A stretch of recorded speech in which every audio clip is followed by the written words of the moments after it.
ক্ষীরগ্রামের এই যোগাদ্দা মন্দিরে আমরা গিয়েছিলাম জ্যৈষ্ঠ মাসের 4 তারিখে।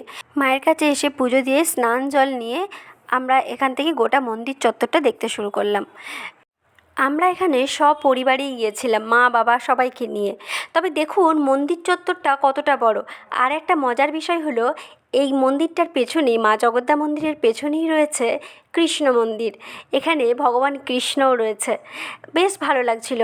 তবে এত লোকজনের সমাগম হয়েছিল, আমরা প্রথম এই পুরনো মন্দিরে এসে তারপরে আমরা গেছিলাম মেন মন্দিরে, যেখানে মা আছেন, যেখানে মাকে জল থেকে তোলা হয়েছে। অবশ্য পরের ভিডিওতে আমি সেটাও আপনাদের দেখাবো।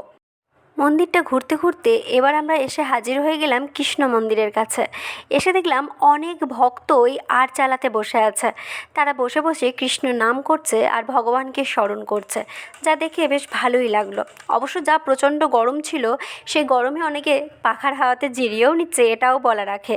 যাক, শ্যামসুন্দর রাধারানীর মন্দিরে এসে আমরা কৃষ্ণ মূর্তি, রাধা মূর্তি দর্শন করে প্রণাম করে এখান থেকে আমরা গেলাম মায়ের কাছে।